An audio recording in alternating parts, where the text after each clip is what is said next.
Hi my friends, how you all doing? Welcome back to the channel and welcome to a fresh episode of FM21's Project Black Sea. Last episode, my friends, is linked above for you right now. Go watch it. It's not to be missed, my friends. Get caught up and then come back and crack on with today's episode. We're actually going to tackle quite a lot of stuff today. We're going to get into it right away. I'm not going to waffle too much. Transfers, big games, the lot. Let's do it. Okay, my friends, so the first thing we're going to get into is transfers, and there's a big reason for this. We've had some departures, and we've had some players joining the club, and this is going to come as a bit of a shock, basically, this transfer window, but we were kind of left with no choice but to go about it the way we have. We've signed some replacements. We've done a pretty good job of getting the replacements in for pretty cheap fees. We do have another player on the verge of joining as well. I'll show you in a minute. But first and foremost, let's do the outs. And the first one is Ruslan Kostov. 9.5 million. Could go up to 11.75 million. Now, as you all know, at the beginning of the season, this player kind of was talking about leaving for a bigger club, wasn't he? I wasn't interested in selling him. I was starting to, I've really liked the player. Like, if we actually look at his history, he played some games this season. He's been very, very consistent since he came up through the academy. He's been a really, really good player for us. But I started to look at him and I started to think to myself, especially once we made it into the knockout rounds of the Champions League, is he really good enough to be holding down a centre-back position? Is he really, really good enough to be playing week in, week out for us? And my answer to that was no, I don't think he is. And 11.75 million with the add-ons is stupid money. Like, that is silly, silly money for this player. It really, really is. You've got to remember, he's cost us nothing. He's come through the academy, and then for us to make this much money on him, I just felt like it was a deal that was too good to turn down. Now, since he's joined them, he's become unhappy because he's not played any games. He's actually already asking to leave because of concerns that they're replacing him, which is mental. So we might have made that much money on a player who might not even stay there all that long. But your 9.5 million up front, 11.75 million is what the deal could end up being. And then the other one is going to be a massive shock to everyone, and it's that of Ruslan Kostov. Now, he has been a sensation since he joined the football club, but again, he was another player I started to look at, and I started to think, is he going to take us to the next level? And I also started to think, who is the better player between him and Zekanovic? And at the moment, Zekanovic is just head and shoulders above him. He's just playing out of his skin at the minute. And I thought that Kostov is easy to replace. There's so many good strikers on this game, especially young strikers. I just felt like he was really easy to replace. Now, when he was at our club, he was worth something like 3 million quid. And so then when an offer of 18 million pound comes in, with some add-ons that could go up to 21.5 million, that's just money I can't turn down, especially for a backup striker who, to be fair to him, was having a really good season. He had 8 goals from 10 games in the league, a 7-3-1. If anything, he was probably having his best season to date, which is probably why the interest came in. 14 goals from 10 starts, 8 off the bench. Like, he was having a really good season. I can't knock him for that. We paid £3.5 million for this player, and we've made that much profit, 18 million quid. And I just felt, again, it was an offer that was too good to turn down. He's on £69,000 a week as well at the Chinese club. That is mental money. Like, we will never, like, we're not going to be able to offer those sorts of wages for at least another couple of seasons, I think. So yeah, it's pretty mad that he's left. Both the players, I should say, when this interest came in, they said they were very interested in talking to the clubs, and so just to avoid it, I've let them go because the money was so good on offer. You will have seen their values as well. We got well above what they're actually currently worth as well. So yeah, me personally, I think it's really good business. I just think we've made a lot of money there. £36.5 million we made this year through transfer sales alone, which is pretty special. You will see that Kalin Koiken has completed his deal as well to Oblon. We all knew that was happening. 600,000, probably actually like not a lot of money now, but I think it was double what we paid. Yeah, just under double what we paid for him. So he was having a good season again, but he was another player I kept looking at and thinking, is he really going to take us to the next level? And I didn't think he was, but I have made some signings. They're pretty good signings as well. I'm really happy with them. And the first one is that of Matej Kaa. I think this lad could go on to be a world-class centre-back, especially if we can get him enough game time, have him playing enough games. He's come through Maribor's academy, and we've signed him for like next to nothing. He could play all of the defensive roles quite easily. Like, I could actually play him as a ball playing defender as well. So yeah, I'm pretty happy with that. I think he's going to be pretty versatile at the back. We paid £1.2 million for the player, who has had a really good time, as you can see, at Maribor. Like over 7 rating seasons every year, playing well into his double figures games. Obviously this season he hasn't, because he's signed for us in January. But yeah, I think he's going to be a top player for us. I know it's another centre-back. People have said, Dan, you're obsessed with signing centre-backs. There's just so many good centre-backs out there available that I just feel the need to just pick them up if I think they're going to make us better. And I will say that as well, my whole transfer policy at the moment is, if a player is going to make the team better, then I will sign them if they want to play for us, because that's where we're at now. We're in between. We're good enough to be getting out of the group stages of the Champions League, so now the players need to be getting better.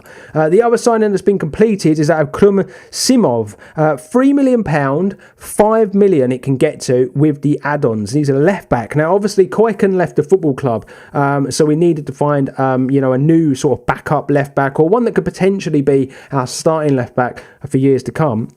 And Krum Simov could be that. Now, my issue with this is, yes, I've overpaid, but I feel like that this is going in a very similar way to sort of English players in the Premier League in real life. We are so head and shoulders financially and reputation in the league that the clubs know they can ask for more money from us.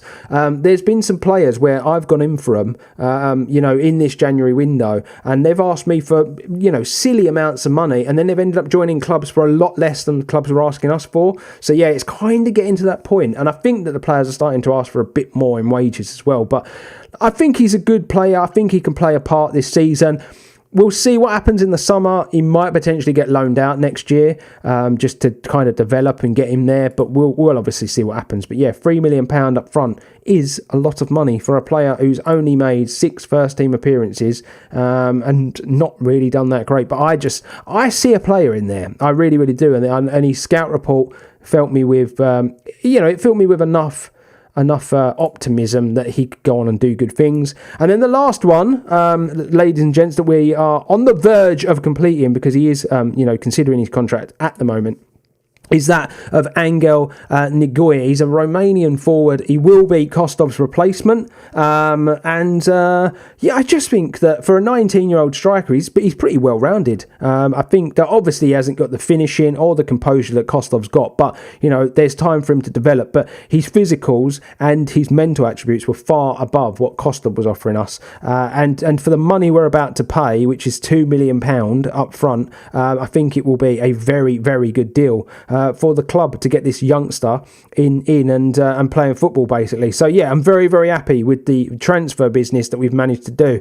As a result of all this, our finances are looking unbelievable. £81 million in the bank. They even, obviously our transfer budget's gone up because of selling the players and whatnot, but just selling those 2 players for the money we did it's helped the club on levels I didn't think it would. I'm going to be completely honest with you. Do you remember when we first started this season, this series, and we were in the red, and I was worried about, whether or not the team would even survive if we can get them into the top league and staying up there, basically. So yeah, it's amazing how far the team has come. Now, as far as the fixtures are concerned, you're going to see we've played a couple of friendlies thrown in there as well, but all greens, which means all wins. The first one was that against Bero, 4-1 victory in this game. You'll see Zakanovic with a brace and Stoichkov with a brace. Really good performances from those two. Then we played a bunch of friendlies.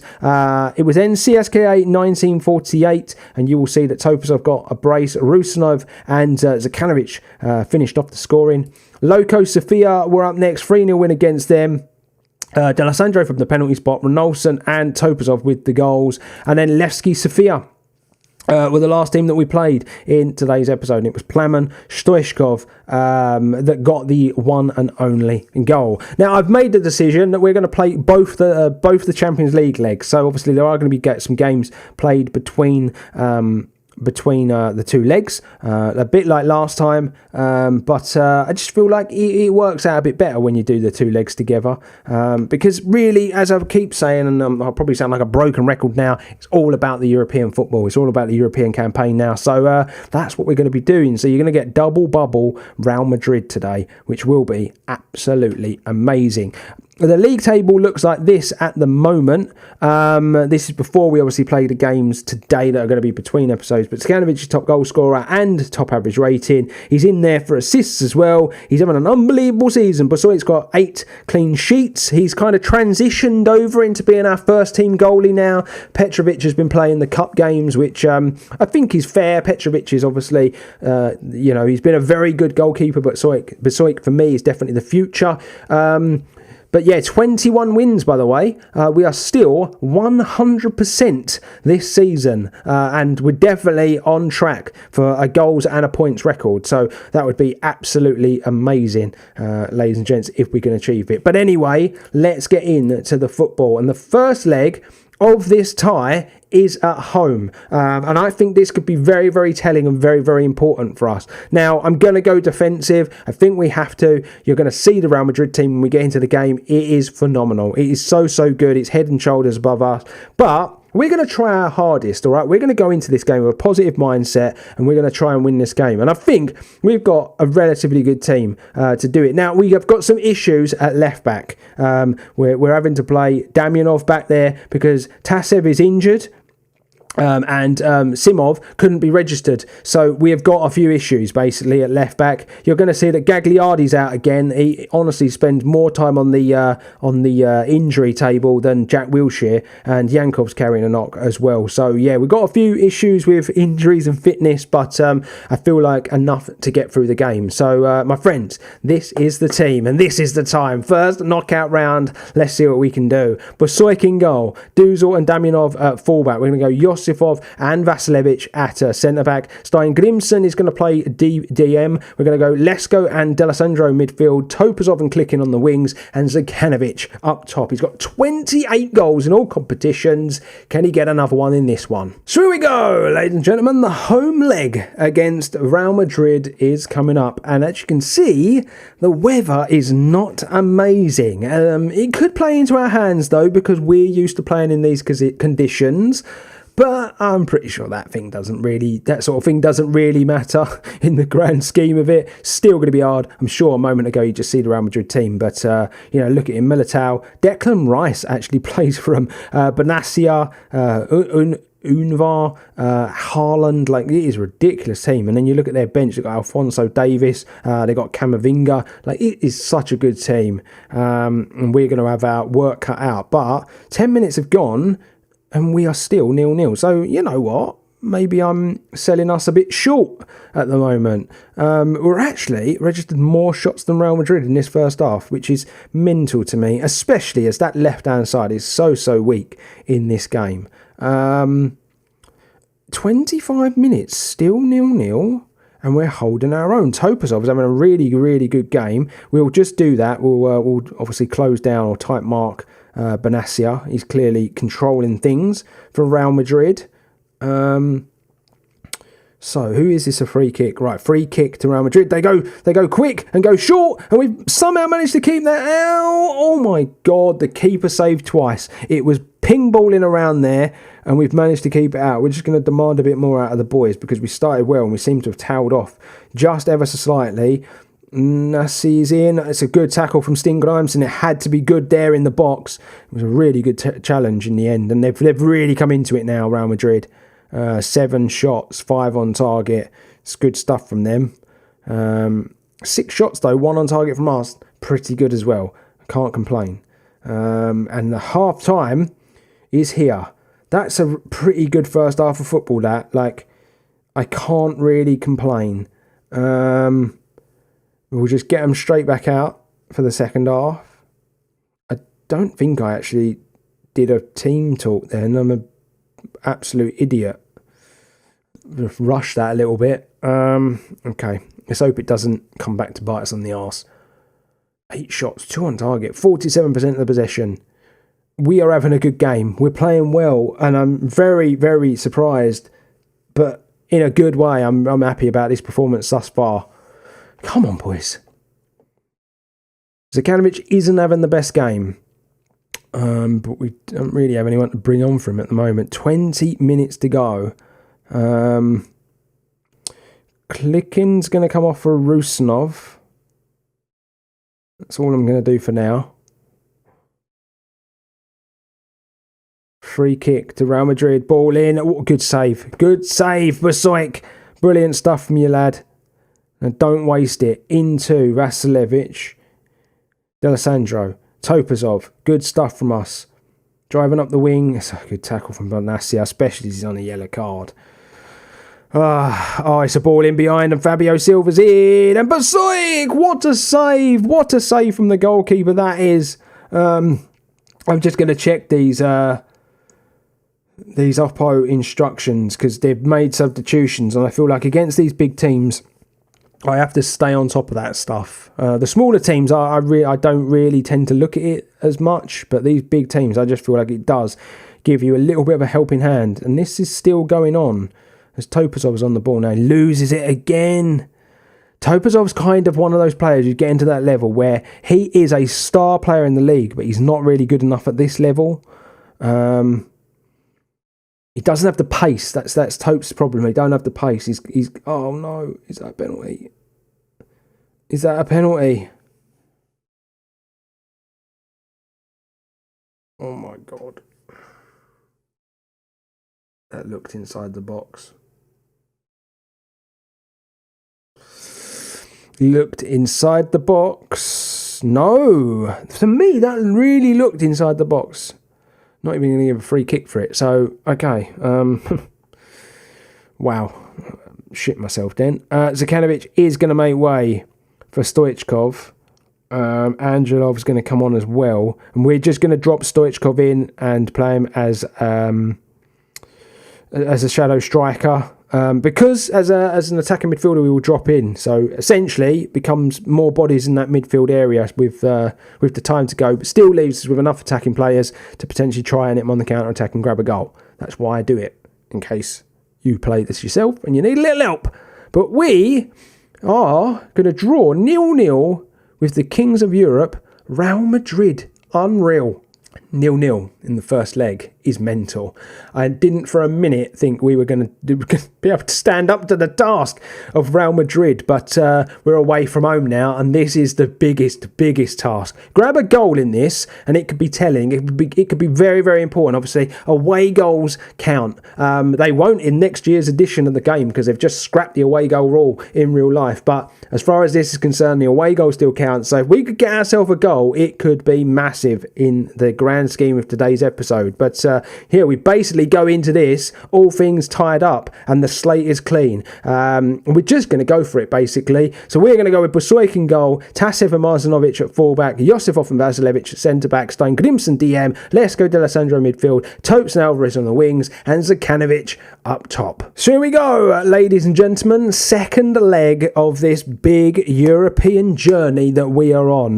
That was a really good performance, the first leg. No real cutthroat chances for us.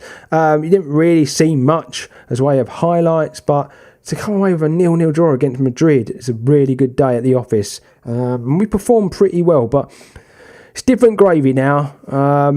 We're into the second leg here. And first chance goes the way of Real Madrid. It's a header straight at the goalkeeper, but this is going to continue. Vasilevich into Stein Grimson, now into Marzanovic, now into Topazov. Back to Marzanovic. Oh, that's all right. Marzanovic did very well to keep that ball, and then Topazov just wastes it. Topazov struggled in that first leg, and a bit worried he might struggle again. That's a good ball, and Haaland isn't missing from there. And Real Madrid go 1-0 to the good very, very early on. Let's demand a bit more out of the boys. 3 shots, 3 on target. It's perfection for Real Madrid at the moment. Corner now, and they get up, and it's over the bar. The away legs are always harder. They always are. And we've come to expect that. Oh, come on, boys. Come on.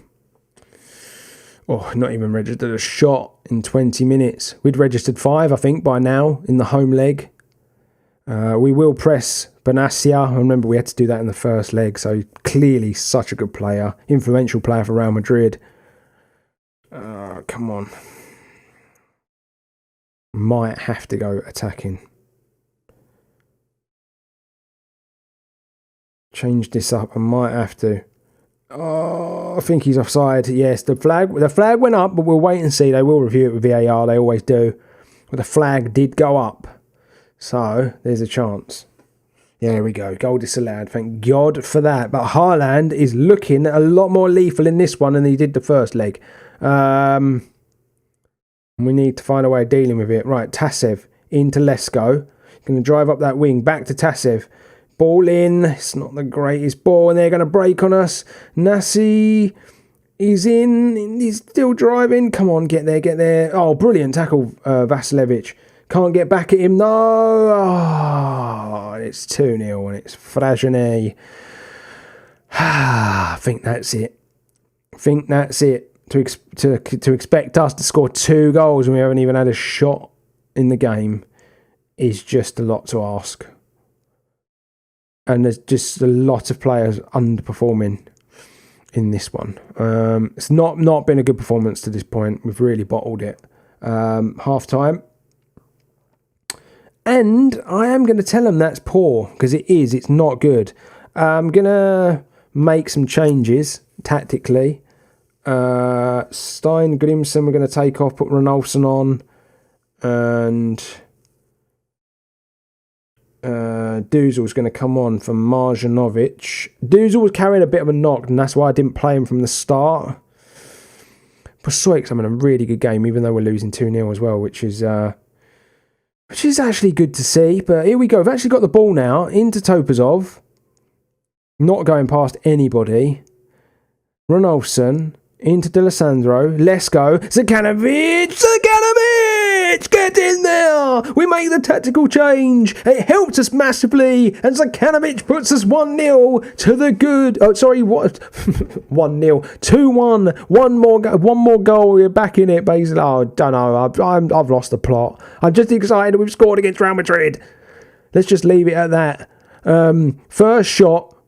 It's on target. It ends up ripping the net, which is unbelievable. Topazov is definitely someone I'm going to have to look at bringing off. A 6.2. He's not having a good game. We're going to fire up the boys and see if that helps. I've got to give him a bit longer, though. I don't have anyone on the bench that can play that position. So, yeah, I'm gonna have to leave him out there. Right, Real Madrid.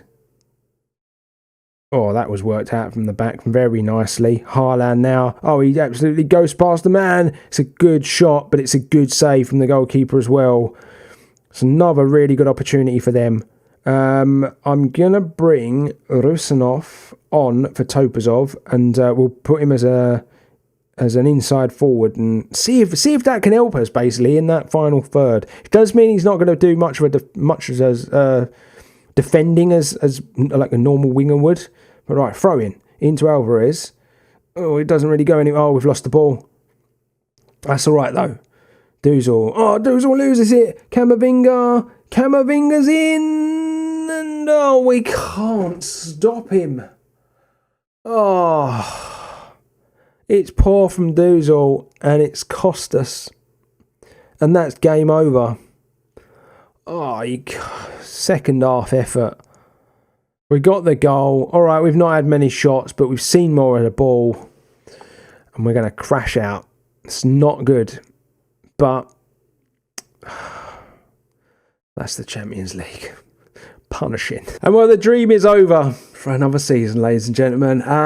It was always going to be tough. It was always going to be tough. We're one and done for this season of the Champions League. We got through the qualifying stages. We got through the group stages, but we just couldn't get past that hurdle of the knockout rounds. Real Madrid were very, very good on the day, and they deserve it. They really, really do deserve it. A 3-1 defeat. Nice, though, that we got a goal. Really nice that we got a goal. Kind of gave us a chance, didn't it? But wasn't to be.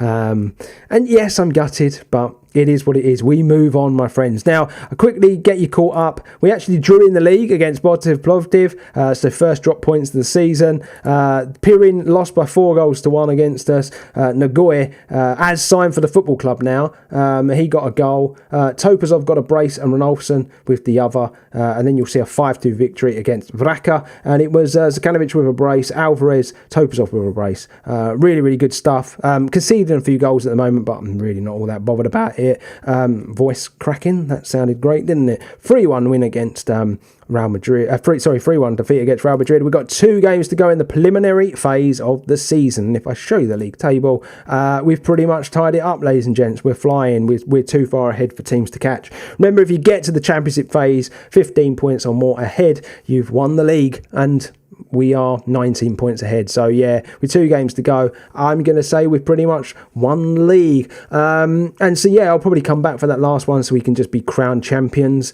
similar way to we did last season. And then we'll probably play the cup game as well in that episode and just wrap the season up. You're going to see our coefficient is slowly rising. This is something I do need to start bringing your attention to, because the coefficient and the reputation of the league, the better that gets, the better chance we will have of signing some very good players to come and play in Bulgaria. We've signed some really good players to this point, but we want the world-class players, and I'm hoping that's going to take another jump.